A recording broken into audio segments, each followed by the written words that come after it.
Bienvenidos al segundo conversatorio. Uniminuto reflexiona sobre los diálogos de paz, conflicto y memoria, un camino hacia la paz. Desde el programa de comunicación social de la Uniminuto, estamos comprometidos con la formación integral de nuestros estudiantes, conscientes del deber de la academia en la formación de ciudadanos que reconozcan el conflicto histórico de nuestra sociedad y su responsabilidad en hacer un aporte a través de su quehacer profesional al cambio y a la transformación de un país sometido desde hace más de 60 años a la violencia, la barbarie y el olvido. Es por esto pertinente propiciar espacios académicos de reflexión del actual proceso de paz. Conscientes de dicho compromiso, en noviembre del año pasado se llevó a cabo la primera conferencia Uniminuto reflexiona sobre el posconflicto y los diálogos de paz, precedida por el analista político Luis Celis de la Fundación Nuevo Arcoíris, quien destacó en su conferencia el contexto histórico del conflicto armado en Colombia, resaltando el problema de la tenencia de tierras y la lucha campesina. Asimismo, abordó la historia de las FARC y los procesos de paz fallidos en los últimos 20 años. Hoy, en el segundo conversatorio, Uniminuto reflexiona sobre los diálogos de paz, tenemos conflicto y memoria, un camino hacia la paz, y nos acompañará José Antequera Guzmán, abogado de la Universidad Externado de Colombia, magíster en estudios políticos de la Universidad Pontificia Javeriana, experto en derechos humanos, estudios de memoria, políticas de memoria histórica y perspectiva crítica de la justicia transicional. Ha publicado los libros Memoria Histórica como relato emblemático y Detrás del espejo, los retos de las comisiones de la verdad. Participó en el proceso de construcción del Centro del Bicentenario Memoria, Paz y Reconciliación de Bogotá, como asesor académico y de participación. Actualmente es asesor del Centro Nacional de Memoria Histórica, activista por los derechos humanos de las víctimas y la paz, desde organizaciones como Hijos, el Movimiento Nacional de Víctimas de Crímenes de Estado.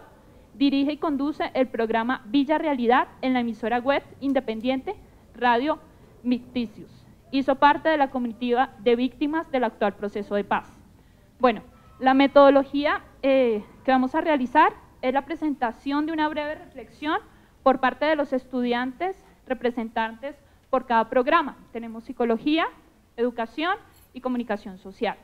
Debe ser algo breve, 5 minutos, sobre su posición frente al proceso de paz, desde su quehacer profesional. Después vendrá la intervención de José Antequera y al final tendremos una sección de preguntas. Empezamos con Diego Chávez, del programa de comunicación social. Cordial saludo, mi nombre es Diego Chávez, soy estudiante de comunicación social de 5º semestre de esta universidad, UVD, y esta es mi reflexión sobre los diálogos de paz. Los medios de comunicación tienen una labor muy importante y nosotros, como comunicadores, debemos reflexionar sobre ella. Los medios de comunicación, a través de la dominación de la opinión pública, hacen uso de diferentes herramientas de comunicación, organizando imágenes, textos y sonidos para crear nuevos sentidos de opinión. Mientras tanto, de otro lado, organizaciones, movimientos sociales y colectivos, entre otros, luchan por intentar visibilizar lo que no es nombrado, aquello que es acallado por estas grandes industrias. Nuestra labor y responsabilidad es ir más allá. Para hablar de un proceso de paz se deben escuchar todas las voces, no solo las de los victimarios, sino de las víctimas. Hemos visto y escuchado muchos análisis sobre cómo los medios le dan un tratamiento a las narrativas de la violencia y que en muchas ocasiones es sesgado por el tipo de actor que la realiza, sea víctima o victimario, situándolos en líneas de verdad muy diferentes. El perpetuador valida su relato, su acto de barbarie, su larga lista de masacres y persiste en el silencio. Disfraza el dolor de la víctima con la desmemoria, generando así una amnesia colectiva. No podemos como comunicadores sociales seguir perpetuando este constante. Si anhelamos la paz, es hora de comprometernos con el pasado, con la verdad y con tan anhelada reconciliación desde nuestro quehacer. El derecho de saber esa verdad da cuenta de cómo ocurrieron los hechos. Pero este derecho a la verdad conlleva, además del reconocimiento de los acontecimientos del pasado, también los motivos y circunstancias del por qué se condujeron. Derecho que proporciona una salvaguardia contra la repetición de tales violaciones, en la que los medios de comunicación deberíamos contribuir a perseverar en el olvido dicha memoria violenta. Eso garantizaría un verdadero camino a la verdad, eso garantizaría un verdadero camino a la paz. Hay 4 planteamientos dentro de mi intervención y es basados en un proverbio y arranca con prudencia, justicia, juicio y equidad. ¿Y por qué arranca con prudencia? Porque cada uno de nosotros, desde nuestro punto de vista, deberemos ser prudentes y valorar cada una de las palabras que desarrollamos, cada una de las palabras que nombramos. ¿Por qué sigue con justicia? Porque necesitamos ser justos con lo que pasa. ¿Por qué con juicio? Porque alguien tiene que dar el punto final de lo que está pasando. Y equidad, porque cada quien tiene lo que merece. Muchísimas gracias.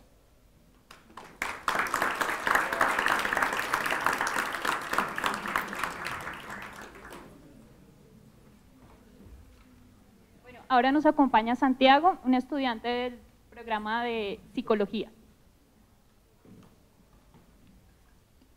Buenas tardes, mi nombre es Santiago Pimentel, estudiante de psicología, 6º semestre. Ahora les voy a dar a presentar mi punto de vista, pero no desde un punto sesgado de la psicología, sino más bien global, porque yo siento que el conflicto armado y el proceso de paz es algo muy global, o sea, toca verlo desde una perspectiva casi que universal. Entonces, dice así: la presente observación sobre el conflicto armado y el proceso de paz en Colombia es un tema que nos concierne a todos, dejando en claro no solo que es un acuerdo entre el actual presidente de Colombia y el grupo armado terrorista FARC, sino a todos. A los aproximados 48 millones de habitantes que existen en Colombia deben estar al tanto de este transcurrir histórico, social, económico por el cual ha cruzado nuestra nación.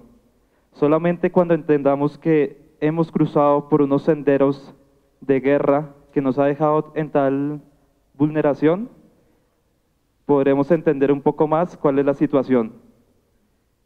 Mi planteamiento principalmente se radica en 3 puntos: en la justicia, en la reestructuración y en el sostenimiento. Justicia porque, o sea, no podemos hacer de cuenta que porque estos sujetos, estos maleantes, qué sé yo, estos terroristas se estén sentando en una mesa tratando de llegar a un acuerdo de paz, obtengan los mismos derechos que nosotros. No, o sea, hay que hacer justicia desde un plano muy riguroso. Obviamente una justicia que a futuro conlleve pues a una socialización mejor, a una inclusión.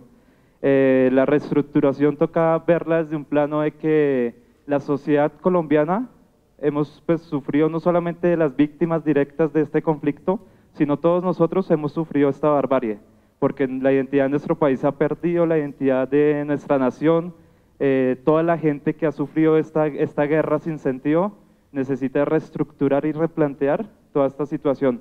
O sea, que ya no se hable más de Colombia de guerra, Colombia de proceso de paz, de Colombia de narcotráfico, sino que se hable de Colombia como Colombia, o sea, un país digno de ser Colombia. Y el sostenimiento cuenta más que todo en cuanto a que todos nosotros somos partícipes, todos nosotros estamos encargados y somos los principales pilares para que se sostenga la paz, porque llevamos una brecha muy larga, casi de 60 años de guerra, y por ende pues no se quiere decir que en 2, 3, 4 meses, 2 años vayamos a llegar a la paz total. O sea, es un proceso que lleva muchos años. Tengamos en cuenta los procesos como el de Irlanda, como el de Sudáfrica, son procesos que tardan, o sea, así como se tardó en cocinarse la paz, entre comillas, tardará mucho en sostenerla. Entonces mi invitación es para que pues todos mediante un pensamiento crítico, mediante una inclusión y una participación activa en sus familias, en las sociedades, generemos esa paz que necesitamos tanto. O sea, ahí ya empiezan las familias. O sea, ¿cómo es posible pretender paz en una nación cuando en nuestras familias hay rivalidad? Entonces los invito a que reflexionemos más profundo, no solamente en que vi las noticias, doy el informe a mi compañero ya, sino que qué podemos hacer para cambiar ese punto de vista. Muchas gracias.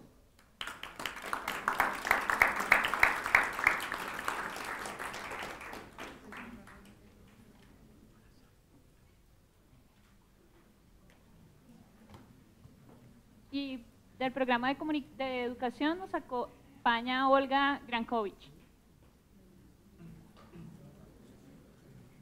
Buenas tardes para todos y para todas.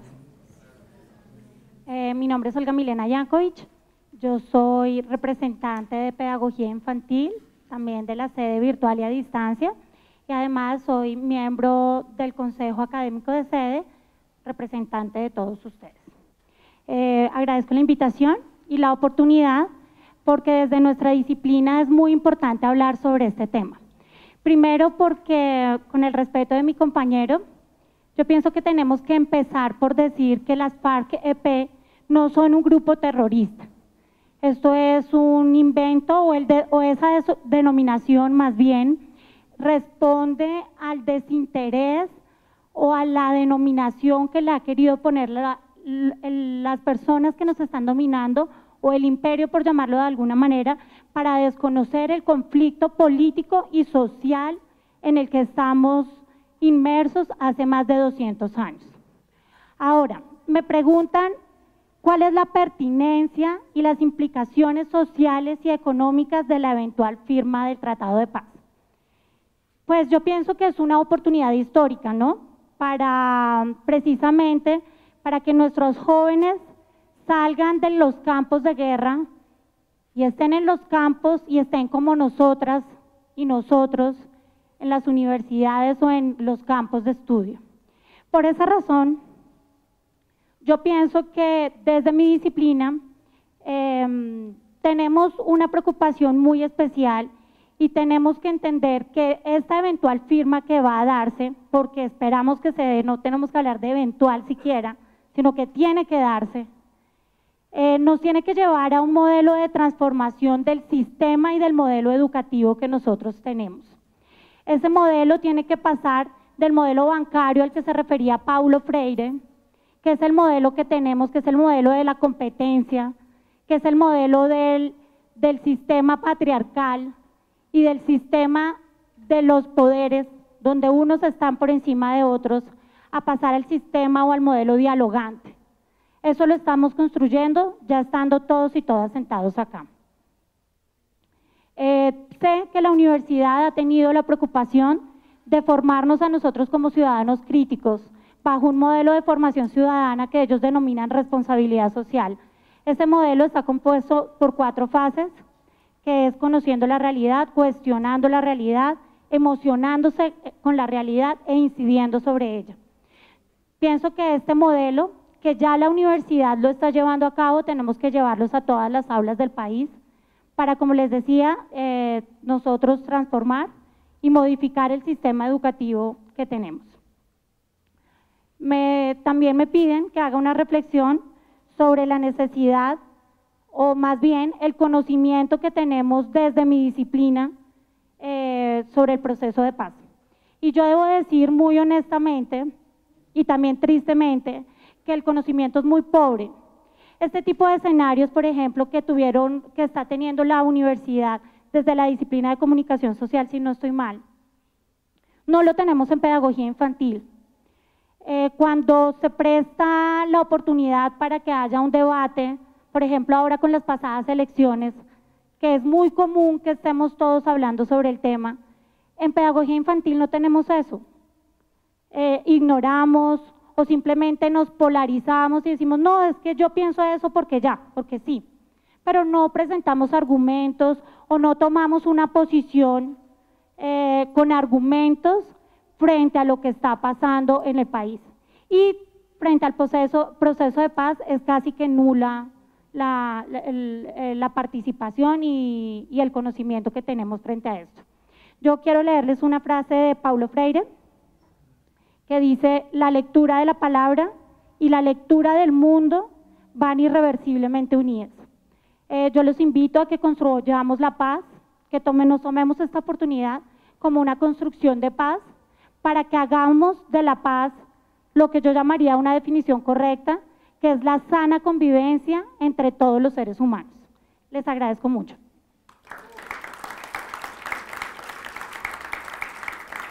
Sinceramente no sé por qué hay tantas personas en este auditorio un sábado a las 2 de la tarde. Me parece que es un hecho excepcional.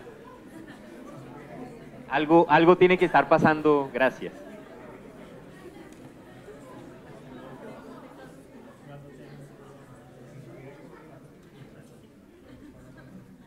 vamos a tener un diálogo en confianza, tranquilo, pero sí, la verdad cuando venía no esperaba un auditorio tan nutrido porque suponía que muchos de ustedes estarían como muchísimos estudiantes universitarios hoy ya en post semana. Pero me alegra inevitablemente, creo que es un hecho muy valioso que ustedes estén aquí por cualquier razón, ya sea porque interpreten que esto puede ser un debate muy intenso y contundente o porque otros tantos estén aquí por otras razones o porque les toque o por lo que sea. Creo que es un hecho realmente valioso. ¿Qué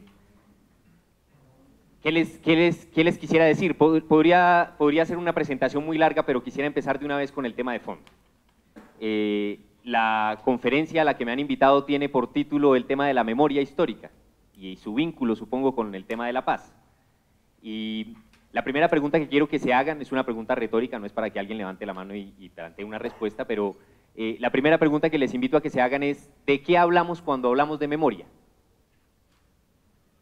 Esa es una pregunta interesante, porque normalmente cuando uno se plantea ¿de qué hablamos cuando hablamos de memoria? Pues quizás lo lógico, lo común es que se le plantea a uno la respuesta común, la repetida.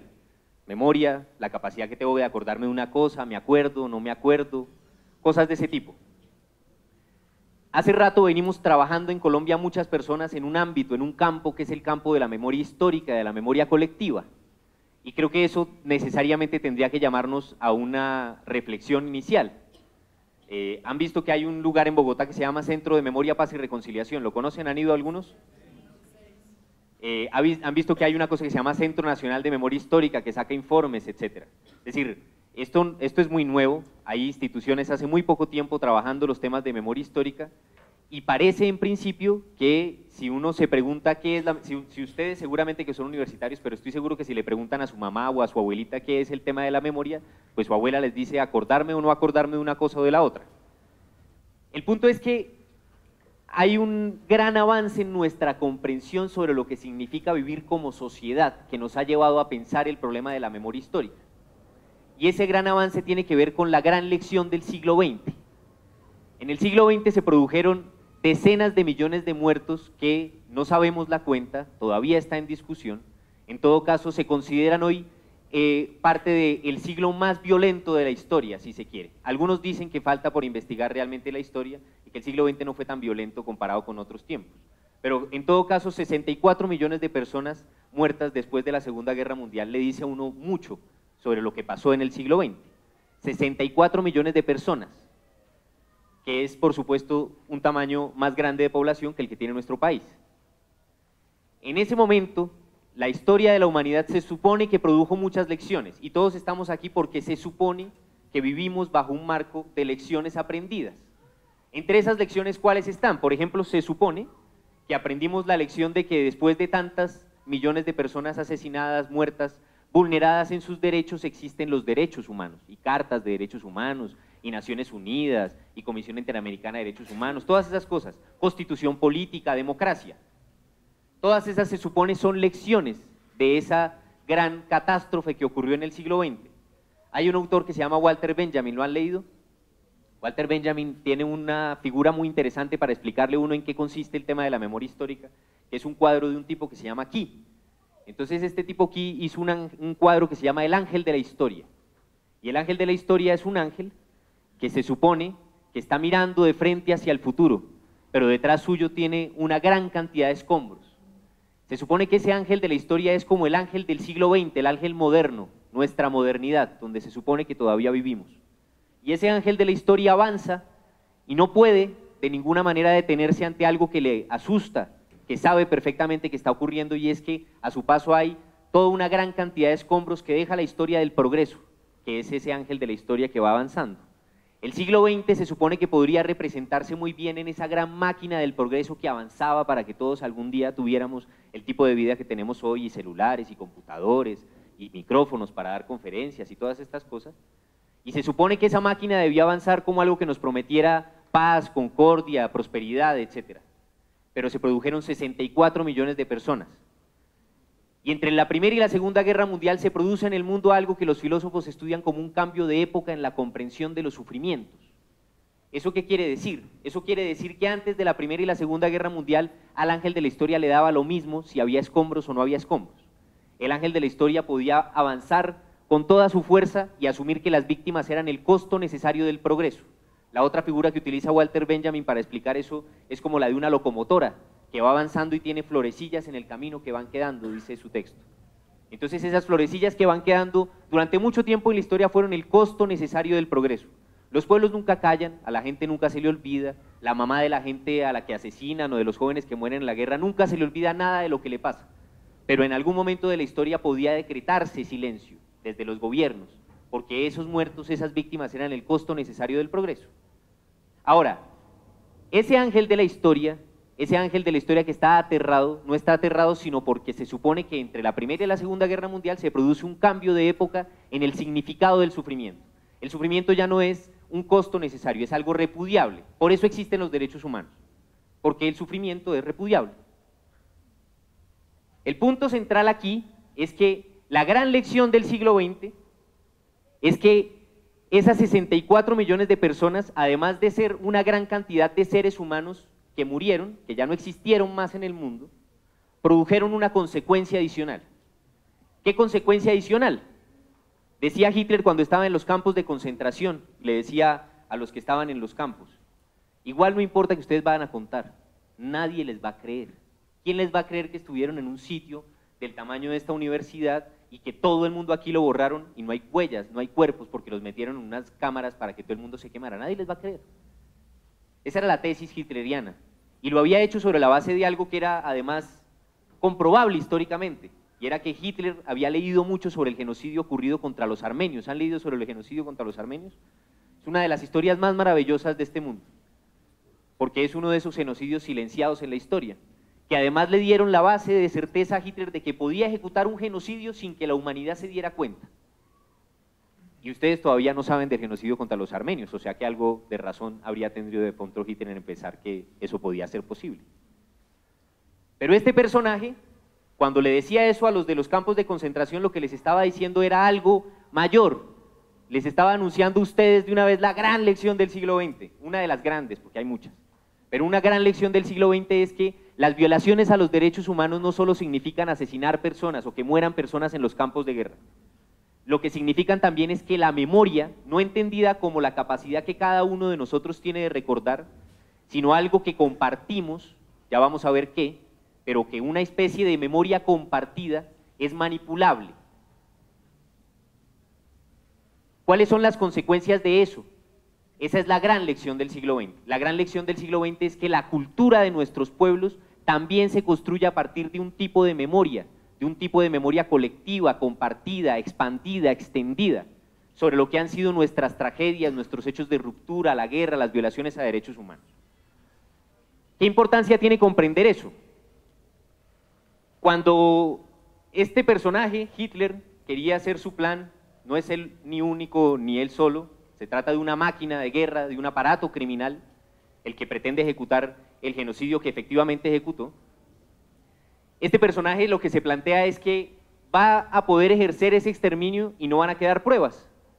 Y entonces cuando vamos a llevarlo a los juicios, y en los juicios tenemos que argumentar que sí, que existió ese campo, que sí, que murieron personas, este personaje ¿va a ganar o no va a ganar?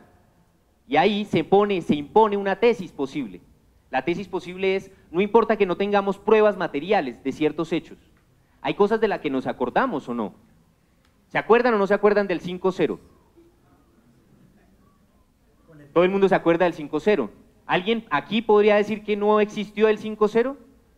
No importa si alguien desapareciera definitivamente todos los archivos del 5-0. Nadie podría eliminar el hecho real de que todos compartimos la experiencia de vivir el 5-0. Y lo que le va a dar validez es nuestra experiencia compartida, es decir, la sonrisa que a todos les salió a partir de que yo dije 5-0. Eso es una experiencia compartida sobre un hecho. Las personas que pasaron por los campos de concentración, por el genocidio contra los armenios, por muchas guerras, por violaciones a derechos humanos, viven efectivamente experiencias compartidas. Y las experiencias compartidas configuran un marco de comprensión común sobre esas experiencias. Y eso es lo que se llama memoria colectiva. Luego ocurre que no necesariamente uno vive con un nivel de experiencia vinculado con ciertos hechos y con ciertos acontecimientos. Pero uno dice, sí, me acuerdo y defiendo que me acuerdo, como yo ahora. que estoy diciendo reivindiquemos la memoria de lo que ocurrió en la Primera y la Segunda Guerra Mundial y reivindiquemos la memoria de lo que pretendieron hacer los nazis, y no estuve ahí. Pero lo que yo hago al relacionarme frente a esos hechos de una manera distinta, la mera supuesta objetividad de la ciencia, lo que hago al pretender reivindicarlos, pensar el presente a partir de esos hechos, eso es lo que se conoce como memoria histórica, memoria sobre la historia, en últimas. Una memoria que decía el que se inventó estos términos, el que comenzó a hablar más fuerte de estos términos, un autor judío, Holbach, decía que era la memoria del resto, la memoria que se transmitía generacionalmente.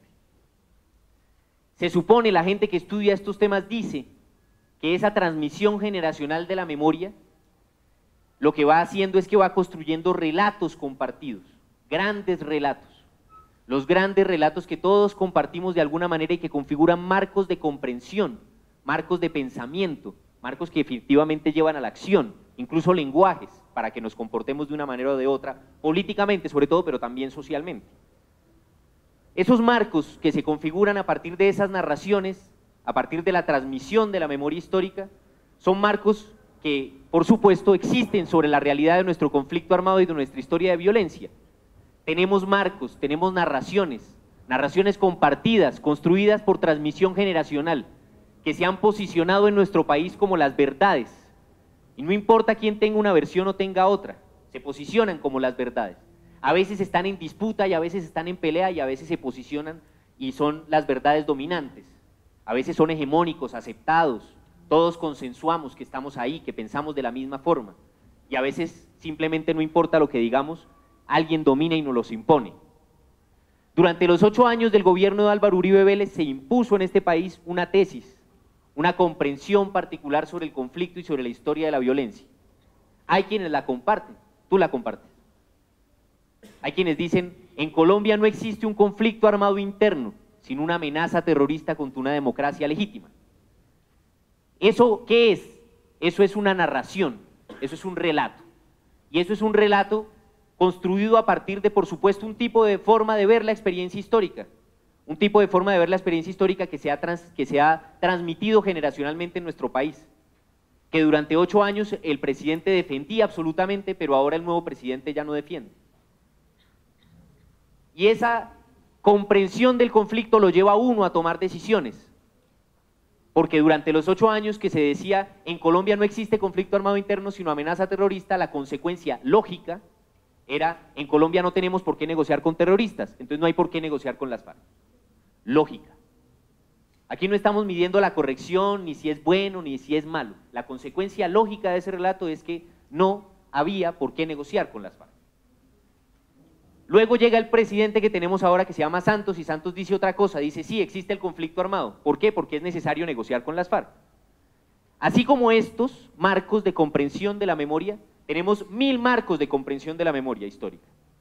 Entonces hay unos que dicen los desaparecidos, por ejemplo, las personas que han sido desaparecidas en Colombia son guerrilleros, terroristas, y piensa así, y considera que esa es su comprensión de la historia. Y luego hay otros que piensan otra cosa sobre los secuestrados y otros que piensan otra cosa sobre otra cosa, pero eso, que vamos pensando sobre todo eso, más allá de lo que diga el presidente o diga la guerrilla de las FARC, nos llama a pensar acerca de nosotros, qué clase de versión histórica es la que al final tenemos y nos hemos construido, qué clase de memoria histórica tenemos, qué clase de memoria histórica reivindicamos. En todo caso, sabiendo que el problema de la memoria histórica no es que se trate de cuál es la concepción que uno tiene sobre lo que ocurrió antes, sino que la memoria histórica en realidad lo que devela es la construcción que uno tiene ahora y la forma como uno va a actuar ahora. Entonces ustedes ahora empezaron esta discusión de una manera maravillosa, me permitieron entrar hablando de esto, creo, de la mejor manera, porque lo que hicieron fue inaugurar un debate a partir de 2 concepciones de la memoria histórica, a partir de 2 visiones sobre la historia del país, porque tú llamabas la guerrilla terrorista de las FARC y tú reivindicaste de entrada lo contrario. En ese debate estamos, y estamos en ese debate porque durante 8 años del gobierno de Uribe se había posicionado una versión. Esa versión la contradecía la Corte Constitucional, que decía que constitucionalmente se reconocía la existencia del conflicto. Esa versión la contradecíamos nosotros, las organizaciones de víctimas, porque decíamos que no tenía sentido desconocer el conflicto, porque el conflicto es una realidad, pero había quienes igual la defendían, Y ahora que llegó el nuevo gobierno y estamos en un nuevo marco y hay negociación política, ahora digamos que la versión hegemónica más aceptable es la otra, la que dice que sí hay conflicto, que cómo así que no. La prueba de eso es que la gente que votó por la paz vota sobre la base de que existe conflicto, y en cambio hay otros que no en una posición como la que tenían 8 años anteriores decían o siguen defendiendo que esa es la tesis, que esa es la realidad, y estamos en esos debates. El punto central aquí es que uno se pregunta realmente, bueno, ¿y por qué estamos hablando hoy de solución política del conflicto, de un proceso de paz en La Habana? Cuando vamos a pensar en la realidad de por qué estamos pensando en el proceso de paz en La Habana, por supuesto que no se trata de la versión histórica, sino de los intereses reales, de la materialidad, de la política real, que subyace de fondo a la construcción de esos relatos. ¿Cuáles son los intereses reales?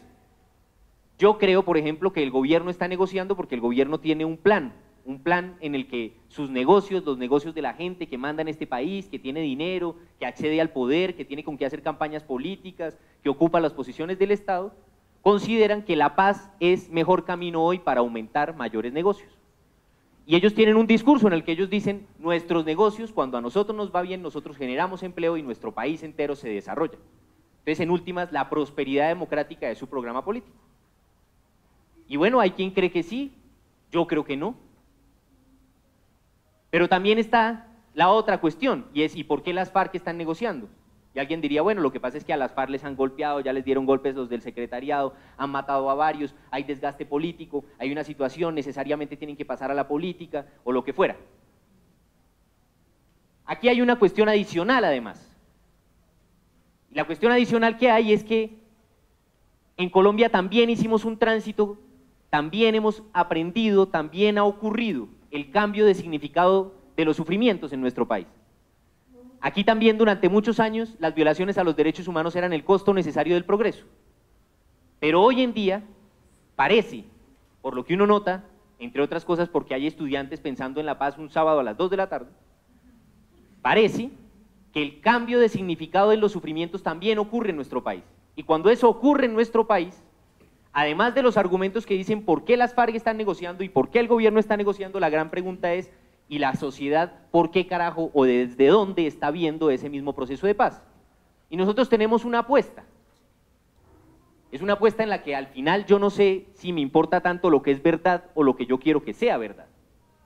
Pero la apuesta es poderle decir a la sociedad, independientemente de las razones entre el gobierno y la guerrilla de las FARC, en este momento la razón fundamental por la que tiene que haber solución política del conflicto y negociación es porque otro camino distinto a eso significa sufrimiento para la gente.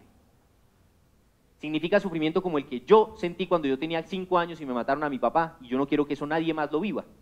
Significa sufrimiento como el que seguramente alguno de ustedes aquí ha vivido y es víctima o no es víctima del conflicto y también lo ha vivido. El sufrimiento de la gente que ha vivido el secuestro, la desaparición, las masacres, el desplazamiento, etc. Eso es un cambio generacional posible. Cuando mi papá estaba vivo y tenía más o menos mi edad, tenía que argumentar en los congresos políticos y decir, la razón fundamental por la que tenemos que entrar en un proceso de negociación política es porque necesariamente hoy ya comprendemos que ni la guerrilla puede vencer al ejército, ni el ejército puede vencer a la guerrilla. Pero hoy estamos intentando decir otra cosa. Uribe sigue convencido de que el ejército sí puede vencer a la guerrilla, y de pronto tú piensas que sí. Y otros dicen que no, que de ninguna manera, porque las FARC han resistido tantos años que de ninguna manera no. Nosotros decimos, ¿y qué? ¿Y qué importa que uno pueda vencer al otro? ¿Cuál es la consecuencia de que esa guerra continúe? La consecuencia es que en esa victoria el ángel de la historia avanza, alguna vez seguramente se proclamará vencedor y levantará sus banderas, pero lo único que podrá ver hacia atrás será más y más escombros, y esos escombros los encarnamos las víctimas. Entonces la cuestión central aquí es cómo podemos construir un relato común, una memoria común, una memoria histórica basada en el repudio absoluto a las violaciones a derechos humanos, para ver si nos ponemos de acuerdo como país, independientemente de que haya gente de izquierda y gente de derecha. Yo soy de ultraizquierda, soy comunista. ¿Y qué? ¿Pretenden que no viva en este país? Yo no pretendo que la gente de derecha no viva en este país. El país alguna vez tiene que ser país para todos. Alguna vez tendremos que vivir todos en este país. Y si vamos a hacer ese tránsito, una de las formas, uno de los elementos fundamentales es poder hacerlo a partir de una construcción de la memoria histórica basado en eso. Parece simple, porque la conclusión última es, pues que se respeten los derechos humanos. Pero hay que darle la vuelta para entender qué es lo que eso significa. ¿Qué es lo que significa que se respeten los derechos humanos y que la sociedad suma un compromiso distinto con eso? Entonces, significa muchas cosas, pero empecemos por algunas comprensiones que tienen que partir de la comprensión de la victimización. Además de 50 años de conflicto, tenemos 50 años de siembras de incomprensiones del conflicto, siembras de incomprensiones de nuestra experiencia histórica como país frente a la violencia y al conflicto. Esas siembras de incomprensiones que tenemos hacen que, por ejemplo, muchas personas piensen que la victimización es algo que sufren unas personas que se llaman víctimas, y que los que no son víctimas, pues no la sufren. Entonces, que lo que hay que ver es cómo esas víctimas tramitan leyes, o buscan a ver que les den reparación, y si se las dan bien, y si no se las dan tan bien. Una de las cuestiones fundamentales que tendríamos que entender en este país sobre la victimización es que la victimización es una experiencia histórica que compartimos socialmente, independientemente de que haya unas personas que la encarnen y que la hayan vivido directamente. ¿Qué significa que la compartimos socialmente? Algunos de ustedes de pronto tienen una manilla. Hay una manillita que alguna gente tiene, que es una manillita que tiene unos muñequitos de colores, que se hizo por una campaña frente a la masacre del Salado. Cuando hubo una campaña por la memoria de la masacre del Salado, Julio Sánchez Cristo decía en la W, alguno tuvo que haberlo escuchado, imagina que eres tú. Imagina que un día llegan unos hombres encapuchados a tu población y asesinan a tu gente. Imagina que todo lo destruyen. Ahora imagina que puedes hacer algo por ellos. Cómprate una manillita, apoya y haz cosas. Eso decía la campaña. Respetable. No estoy pretendiendo ridiculizar algo, me parece un ejercicio. Pero el punto es, ¿ustedes de verdad creen que lo que pasó en el Salado no tiene nada que ver con ustedes y que necesitan imaginárselo? Pues no, les tengo una noticia, lo que pasó en el Salado tiene todo que ver con ustedes. La Unión Patriótica, ¿han escuchado sobre la Unión Patriótica? ¿Les parece que lo que le pasó a la Unión Patriótica le pasó a una gente allá que son los de la Unión Patriótica y que eso no tiene nada que ver con ustedes porque ustedes son del Partido Liberal o Conservador o de la U o de Cambio Radical o de lo que sea y que eso no tiene nada que ver con ustedes? Pues les tengo una noticia, también tiene todo que ver con ustedes. Todos al final vivimos en la misma democracia y esa democracia está afectada por el genocidio contra la Unión Patriótica, ¿sí o no? Cuando uno reivindica la democracia como un objeto común como sociedad, como algo que tenemos que defender como sociedad común, uno no puede permitir que se diga que uno no tiene nada que ver con el genocidio de un partido político, independientemente de que uno no tenga nada que ver con ese partido.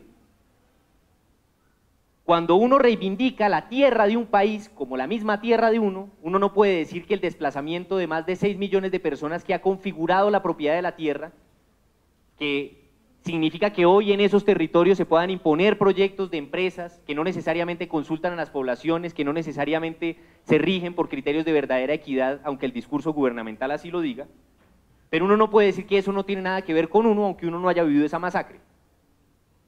En términos generales, tenemos que comprender la victimización como una experiencia social de la que participamos y entendemos que la victimización subyace, que el elemento central, lo más grave de la victimización, decía un periodista argentino que se llama Rodolfo Walsh, que reivindica mucho las madres de Plaza de Mayo, y es que la victimización en el fondo también conlleva miseria planificada, y nosotros hacemos parte de eso.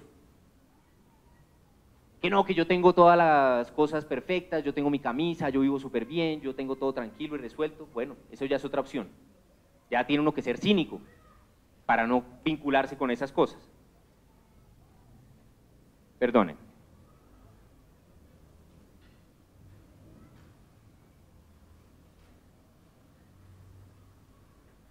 Ahora, en este momento fuimos a La Habana, algún grupo de víctimas, estamos intentando hacer este ejercicio de impulsarles a trabajar por el tema de la paz, y estamos diciendo algunas cosas que son importantes, yo quisiera compartírselas, creo que es un componente valioso. ¿Qué cosas estamos diciendo? Una de las cosas importantes que estamos diciendo es que en este momento en La Habana se está generando una discusión muy fuerte porque hay una comisión histórica del conflicto y sus víctimas, se llama. Es una comisión de 12 personas que va a comenzar a escribir unos relatos sobre el conflicto, relatos que vamos a heredar, que ustedes seguramente alguna vez verán cómo sus hijos los estudian y los aprenden. En este momento, cuando se abre esa discusión, a nosotros nos parece que hay un momento de oportunidad para como sociedad desarrollar esa discusión, para que como sociedad nos involucremos en esa discusión sobre cuál va a ser la versión histórica general sobre comprensión del conflicto, de sus víctimas. Y otra de las cosas que nos parece importante es que no se comprenda que lo que está discutiéndose en La Habana es una batalla de legitimidades. Así se lo decíamos a las FARC y al gobierno. Esto no es una batalla de legitimidades en la que si al final triunfa la versión histórica que dice que sí, que fue verdad que en este país el conflicto empezó en los años 30, porque es verdad que en este país en ese momento empezó una contrarreforma agraria contra los campesinos, que nadie diga que lo que pasa es que ganaron las FARC. Porque aquí no se trata de si gana las FARC o si gana el gobierno, al final se trata de si gana la verdad. Y se trata de que al final comprobemos pues cuáles son las posibilidades para que eso ocurra. Y entre las víctimas todas estamos haciendo un acuerdo que por lo menos se basa en 3 puntos. Hay un acuerdo fundamental que es que surja toda la verdad en Colombia. Hay otro acuerdo fundamental y es que necesitamos la no repetición. ¿Y qué significa la no repetición? La no repetición para nosotros significa que se realicen unas reformas institucionales que son fundamentales para la no repetición, independientemente de lo que uno piense en términos políticos o de cuál sea su posición. ¿Qué cosas estamos hablando? Por ejemplo, la doctrina de las fuerzas militares. Hay quienes siguen afirmando que en Colombia la doctrina de las fuerzas militares es respetuosa de los derechos humanos. Nosotros hemos probado históricamente que la doctrina de las fuerzas militares, en cambio, surgió en la Guerra Fría con un criterio de enemigo interno que trata a quienes se protestan por sus derechos o los reivindican como enemigos internos del país. Básicamente se trata de discutir la doctrina militar. ¿Y por qué es importante? Porque la no repetición es algo que igual nos vincula a todos y a todas, independientemente de cuál sea nuestra posición hacia el futuro. ¿Qué cosas más estamos discutiendo? La posibilidad de que en este momento se reforme la ley de víctimas. ¿Cómo así que se reforme la ley de víctimas? Bueno, se trata de la posibilidad de que ahora, que hay un grupo de víctimas que está surgiendo ante el país, que habla, que discute, que está diciendo muchas cosas, pues se amplíe también la comprensión de quiénes son víctimas y quiénes no lo son en Colombia. La ley de víctimas dice que son víctimas quienes sufrieron violaciones a los derechos humanos a partir de 1985 solamente. Bueno, se trata, entre otras cosas, de abrir esa discusión. Yo, como igual me parece sorprendente que ustedes estén aquí a esta hora, también me parecería mucho más sorprendente que aguantaran mucho tiempo más en una charla a esta hora con el sol además que está haciendo. Por eso quiero cerrar pronto diciéndoles lo siguiente. Tiene todo que ver la memoria histórica con la construcción de la paz. Y tiene todo que ver la academia en general y las universidades con la construcción de la paz, porque la academia y las universidades son un escenario privilegiado para discutir las versiones históricas y son un escenario privilegiado para construirlas y transmitirlas. Y más, si entiendo que ustedes tienen que ver, por ejemplo, con temas como la comunicación social, ahora nos estamos dando una pelea muy importante porque los medios de comunicación no parecen entender que no queremos que se viva más de la guerra en los medios de comunicación. Es decir, no queremos que los medios de comunicación busquen el llanto de las víctimas porque el llanto de las víctimas da rating, o busquen los hechos de violencia porque los hechos de violencia dan rating. Queremos que efectivamente transmitan el mensaje que la gente está transmitiendo, que no es la campaña Soy Capaz, en la que todos decimos que queremos la paz, pues como por que sí. Queremos seriamente discutir qué es lo que tenemos que como sociedad cambiar y pensar entre nosotros. Entonces ahí se pone el debate sobre el tema de la reconciliación. Hay quienes nos dicen a nosotros las víctimas, ustedes son los responsables de reconciliarse, tienen que ir a darse la mano con Mancuso algún día. Si ese fuera el problema lo haríamos, de verdad. Si el problema de la reconciliación fuera que yo me diera la mano con Mancuso, lo hago muy rápidamente. Pero ese no es el problema. El problema central de la reconciliación es que la sociedad asuma su parte de responsabilidad en el conflicto. Su parte de responsabilidad no significa tampoco imponer el discurso que dice o que todos somos víctimas o que todos fuimos culpables alguna vez porque hicimos silencio y tal. Aquí hay unos responsables reales, responsables de aparatos criminales, violaciones a derechos humanos, prácticas genocidas, etc. Pero la sociedad tiene una responsabilidad particular. La responsabilidad que tiene la sociedad necesariamente tiene que ver con que como sociedad hagamos el examen sobre cuáles son los argumentos justificatorios que decimos constantemente y que continúan reproduciendo la guerra y las violaciones a derechos humanos. Argumentos justificatorios que han sido todos, como el argumento justificatorio que dice que los homosexuales son seres humanos de segunda categoría y eso efectivamente termina autorizando y justificando la limpieza social contra homosexuales, travestis, lesbianas, etc. O el argumento justificatorio que sigue diciendo que esos comunistas comen niños. Aquí estoy yo y no he comido niños. Y puedo hablar con ustedes en una universidad, por supuesto que viene con la Iglesia Católica y todo lo que ustedes quieran. El punto central es cómo logramos eliminar las justificaciones como sociedad, porque participamos de esa realidad y de esa circunstancia. Eso en últimas a mí me parece tiene que ver con que hagamos una larga vuelta para al final llegar a un punto específico, y es un compromiso cierto con la convivencia democrática, que no es la simple convivencia pacífica.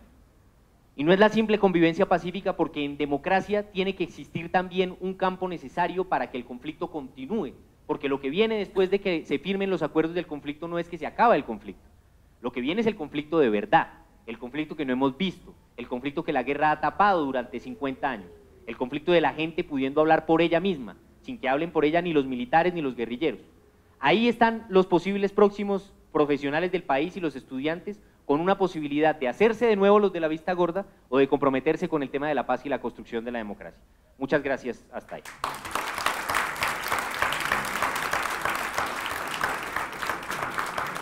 Abrimos el espacio para unas 5 preguntitas.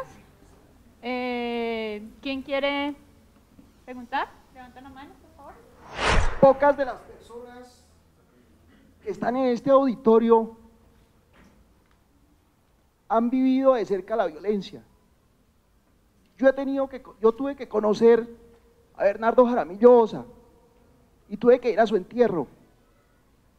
Conocí a Jaime Garzón, compartí con él y tuve que ir a su entierro. Conocí a Jaime Pardo Leal, compartí con él y tuve que ir a su entierro. Conocí de lejos a su padre José Antequera y también tuve que ir a su entierro. Eso es memoria histórica y eso es memoria de unos liderazgos de este país que han encarnado la lucha social de la ciudadanía, de todos nosotros. Mientras nosotros estábamos reposando en nuestros hogares tranquilamente y viendo la noticia en la televisión y los medios de comunicación, ellos estaban haciendo historia y creando memoria histórica, haciendo ejercicio del respaldo a esas clases que no tenían voz. Este posconflicto nos plantea la necesidad de los nuevos liderazgos del posconflicto. ¿Cuáles son los que se necesitan? Porque tienen que surgir, porque se tienen que dar en ese nuevo contexto de ciudadanía, en ese nuevo panorama de paz, en ese nuevo panorama de recordación, pero también de generar una visión diferente para este país. ¿Cuántos de nosotros estamos dispuestos a crear ese nuevo liderazgo? Porque se necesita. José Antequera lo acaba de decir, el verdadero conflicto comienza ahora, porque si nosotros nos quedamos postrados en nuestros hogares pensando que los voceros de la guerrilla van a reivindicar lo que se necesita para la ciudadanía, o que los políticos de los diferentes partidos lo van a hacer, ese va a ser el peor error de la sociedad colombiana. Cada uno desde nuestro ejercicio ciudadano puede ejercer un liderazgo en su pequeño entorno o en su gran entorno, para transformar los imaginarios de la nueva construcción para el nuevo imaginario de Colombia. Y estamos en una universidad donde tenemos un pensamiento social, pero si el pensamiento de todos es casa, carro y beca, que es bueno, pero sin corresponsabilidad con la sociedad que tenemos, simplemente no estamos siendo corresponsables con la formación que nos dejó el padre García Herreros en esta sociedad y que estamos viviendo en ese proyecto que él generó. Entonces, la inquietud mía, más que pregunta, es el nuevo liderazgo para el posconflicto. Es el que tenemos que armar, es el que tenemos que luchar, y esos espacios los tenemos que ganar en el ejercicio ciudadano todos los días.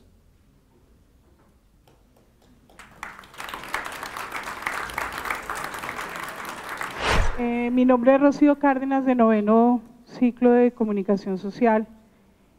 Tengo para usted 3 preguntas. La primera es, ¿cuáles son las estrategias que están utilizando para que la reconciliación de las víctimas pueda darse como una realidad? La segunda, ¿cuáles son las ventajas y las desventajas de la firma del Tratado de Paz desde su perspectiva? Y la tercera, ¿qué piensa usted del estatus político de las FARC, ya que hay muchos actores involucrados en todo este tema de conflicto, no solamente la sociedad civil, sino también los demás actores que le apuestan a la paz. Bueno, decía justamente, el tema de la reconciliación estamos intentando resignificarlo, en primer lugar. O sea, que no se nos siga diciendo que la reconciliación es una responsabilidad de las víctimas, que tenemos que hacer un ejercicio de perdonar a quienes han vulnerado derechos humanos, etc.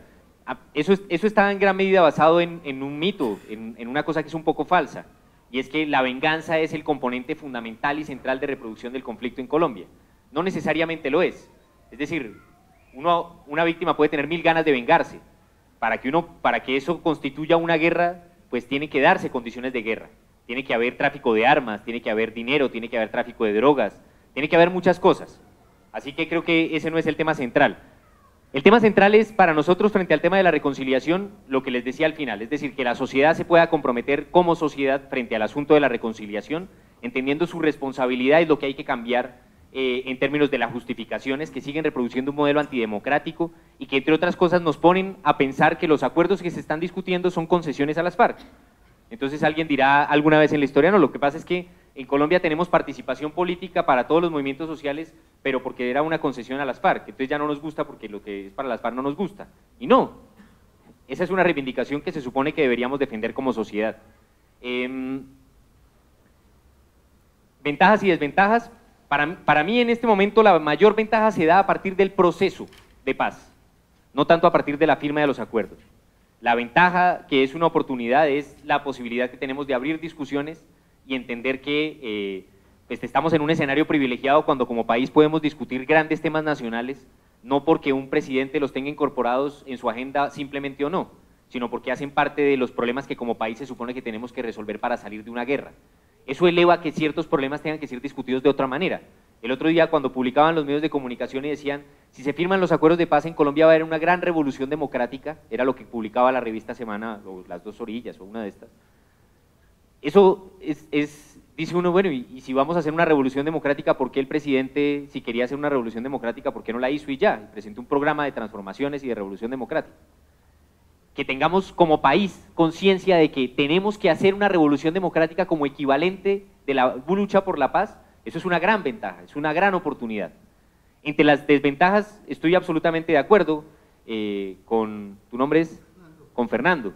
La desventaja mayor es que en este momento estamos por una puja, y la puja es por quienes consideran que con la firma de un acuerdo de paz se cierra el problema, se acaba el problema, o quienes en cambio estamos intentando hacer un llamado a nuestra generación para decirles lo que viene después de la firma de un acuerdo de paz es un nuevo problema. Y ese nuevo problema es un problema en el que absolutamente depende de nosotros la respuesta a ese nuevo problema. Plenamente depende de nosotros. Porque los países que han hecho acuerdos de paz, después de los cuales existen contextos de violencia muy fuertes, son países en los cuales las sociedades justamente han dejado de ser los agentes movilizadores, que piensan que todos los temas están resueltos porque el mayor problema era la guerra. Entonces sí, nos interesa que la sociedad ahora se constituya, que haga parte de movimiento social mucho más urbano y mucho más universitario también, no solamente movimiento social agrario, como en Colombia existe muchas manifestaciones agrarias. Pero porque eso también es importante, porque los siguientes problemas que vienen, lo que no resuelven, por ejemplo, los acuerdos fácilmente son los problemas urbanos. Ustedes saben que hay un acuerdo, por ejemplo, el primer acuerdo entre los 5 puntos es sobre temas agrarios, y hay todo un programa de desarrollo agrario integral, y hay uno de participación política y uno de política de drogas, uno de terminación del conflicto y uno sobre víctimas, ninguno de los cuales es plenamente urbano. Pero el país que tenemos ahora y que vamos a tener hacia adelante es un país cada vez más urbanizado, y eso significa que los problemas que vamos a tener hacia adelante son problemas que nos van a vincular mucho más directamente, y lo que no sirve es que hagamos un relato, una memoria histórica que diga, aquí antes había una guerra, ahora lo que hay es una violencia incontrolable de unos pandilleros que ya nadie puede controlar. El día que entremos en esa dinámica es un problema que ya no podremos de ninguna manera enfrentar. Aquí se trata de que también nuestras ciudades también necesitan planes integrales de otra clase y de otro modelo de desarrollo. También nuestras universidades necesitan una gran discusión sobre el vínculo que hay entre garantía del derecho a la educación y construcción de paz real, porque garantía del derecho a la educación es, eso creo que lo compartimos todos, casi todos en Colombia, la base al final de la construcción de la paz hacia el futuro. No te entendí la última pregunta sobre el estatus político de las FARC.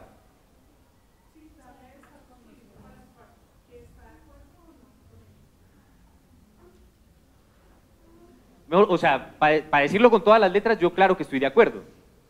Pero además digo, yo creo que esa ya es una discusión que no tiene mucho sentido en este momento. Es decir, después de 2 años de negociación con las FARC, después de reuniones en La Habana, después de reuniones con los militares, después de entrevistas con las víctimas, no importa lo que yo diga, si estoy de acuerdo o no. Las FARC son un actor que está actuando políticamente hoy en Colombia sin ninguna discusión. Creo que ya eso no es un asunto. Creo que se trata, tu pregunta me parece importante para enviarles un mensaje y es, se trata de desmoralizar un poco la comprensión del problema. ¿Esto es bueno o es malo? Es que esos tipos que son tan malos, ¿será que tienen derecho? Porque la gente tiene más derechos o menos derechos según si es más buena o es más mala o lo que sea. Creo que hay que desmoralizar este problema, porque aquí buenos no vamos a encontrar, ni nosotros. Aquí buenos ya no hubo nadie. Las FARC, yo creo que a nosotros, por ejemplo, a quienes somos de izquierda, no nos sirve y nunca más vamos a poder argumentar, como en algún momento se hacía en la historia, efectivamente decir, es que las FARC en realidad lo que han hecho es tratar bien a la población y defenderla, algo así como un argumento de decir que son más buenos, o decir, es que el ejército en realidad es el que defiende la patria, y algo así como decir en el fondo que es que ellos son más buenos, o los que dicen, no, es que esos que son los terroristas y tal, y nosotros aquí la sociedad pobrecita inerme, y en últimas decir que nosotros somos los buenos. Al final aquí ya bueno no hay nadie, bueno de bondad no hay nadie. Aquí hay de fondo unas agendas que están en discusión y vamos a ver con qué sí estamos de acuerdo y con qué no. Yo estoy de acuerdo con que haya participación política, no solo por las FARC, la reclamo para nosotros. Yo estoy de acuerdo con que haya reforma en la política de drogas, no porque las FARC la pidan, la reclamo para nosotros. Y estoy de acuerdo con el acuerdo agrario, con un acuerdo de víctimas que realmente signifique verdad, justicia y reparación, y no porque la verdad signifique salvarle a las FARC su legitimidad o al gobierno salvársela, sino porque nosotros necesitamos la verdad, igual, y así con cada una de las cosas. Entonces a este punto creo que eso cambia un poco la perspectiva. A ver, a mí me parece que hay un punto central aquí. En la negociación con los grupos paramilitares se impuso también una versión. Y la versión que se impuso es negociar con un grupo armado organizado al margen de la ley, ¿sí? Que es como el lenguaje, digamos, repetió. Negociar con un grupo armado organizado al margen de la ley es básicamente ver cómo se somete el grupo armado organizado al margen de la ley a la ley. Y luego de hacer ese sometimiento hay que hacer un cálculo, porque como no lo podemos someter tan duro que después no quiera, entonces lo que vamos a hacer es ver si lo sometemos un poquito más pasito para que la cosa sea mejor, y esa es la tensión entre justicia y paz, y por eso se llama la ley de justicia y paz. La ley de justicia y paz se llama, como la mayoría de las leyes, la ley en su nombre devela su problema, ¿sí? Entonces la ley de justicia y paz pretendió ponernos un poco ese discurso. ¿Yo qué pienso? Yo pienso que en el proceso de paz con las guerrillas, que es diferente decir guerrilla que grupo armado organizado al margen de la ley, o con la subversión, también es diferente, cada cosa en el lenguaje va a ser distinta en este caso, pero lo que yo pienso es que esa negociación que se está dando hoy en día es una negociación en la cual el tema central no es cómo se somete a las FARC a la ley. El tema central al final es que, existiendo conflicto, es necesario discutir unos problemas que son la causa del conflicto, los más inmediatos y los más urgentes. Esos problemas que son la causa del conflicto, tenemos como sociedad, y esto es un reto para las víctimas, la posibilidad de entenderlos en gran medida como problemas que nos resuelven un problema de injusticia, de fondo, que hay en el país. Yo creo que en principio un proceso de paz, que es un proceso de solución política de un conflicto, con el objetivo de resolver problemas de injusticia, es un proceso de paz en donde en principio la paz y la justicia no son incompatibles, en donde justamente se trata de que la paz y la justicia no sean incompatibles, sino que la justicia sea la base de la paz. La gran pregunta es si nuestro problema de justicia es que no sé cuántos decenas de miles de hombres vayan a las cárceles, si ese es nuestro gran problema de justicia. Y yo creo que ese no es nuestro gran problema de justicia. Estoy claramente convencido de que nuestro problema mayor de justicia no es que vaya gente a la cárcel. De hecho, creo que si hiciéramos eso cometeríamos una gran injusticia. En las condiciones de lo que ha sido nuestro país real, lo que le ha dado nuestro Estado a las poblaciones en los campos, lo que le ha dado nuestro Estado realmente a la gente, en las condiciones reales de nuestro país, pretender que un conflicto se resuelva solamente metiendo a la cárcel a la gente que ha participado como combatiente del conflicto no sería justo. Yo creo que no sería justo. Lo que no quiere decir que no sea necesario que haya ciertos procesos de juzgamiento y que además haya, yo creo, en mi concepto, procesos de castigo judicial, punitivo, penal, para también ciertos personajes, para quienes, etcétera, está en discusión. Pero yo lo mido en función, en mi caso lo mido en función de que se logre desestructurar el aparato criminal vigente que actúa en el país. Me parece que lo central del problema del modelo de justicia es cómo vamos a lograr hoy someter a la justicia y si la cárcel sirve de algo debería ser por lo menos para desactivar esa criminalidad, es para que en la cárcel deje de existir esa criminalidad. La criminalidad que hoy es responsable de haber amenazado en los últimos 2 meses a cerca de 200 defensores de derechos humanos, víctimas, etcétera, que está ahí y que no son de las FARC, qué curioso. Entonces, eso hay que mirarlo y hay que medir. Luego, hay muchos otros temas en tus preguntas que están planteados. Yo he trabajado con una organización que se llama HIJOS. HIJOS es una organización que existe en Colombia, como existe en Argentina, en Chile, en Guatemala, en Francia, en varios países.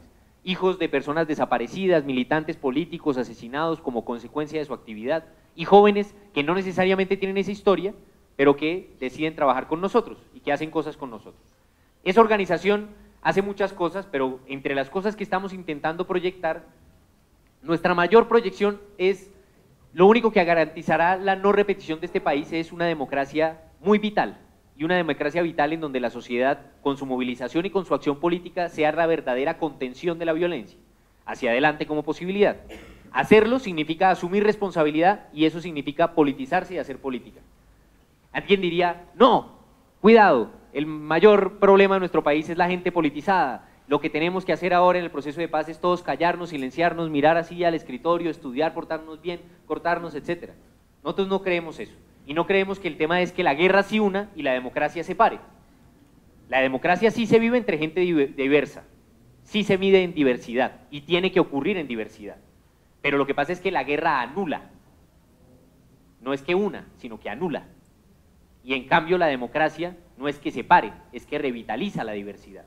Y apostamos más bien en ese sentido a la posibilidad de ahora asumir democracia. Ojalá democracia profunda, democracia de verdad. La discusión que viene después del postconflicto, o después de la firma de los acuerdos, seguro, es cuál es la democracia. Nosotros me verán a mí reivindicando que la democracia que tenemos hoy en día, que solo significa elegir personas por votos, no es la democracia que queremos. Nos verán diciendo que nosotros queremos democracia en lo social, democracia económica, democracia profunda, estructural. Nos verán diciendo eso, pero nos verán diciéndolo, ojalá, queremos, en un escenario en donde no tengamos que ser amenazados por nuestra actividad, que se supone que es la gracia de un país democrático, ¿no? Quisiera darles pues las gracias de parte de la Facultad de Ciencias Sociales y Humanas por haber asistido al evento. Despedimos a las personas que nos están viendo vía stream y muchas gracias. Un aplauso, por favor, para el invitado.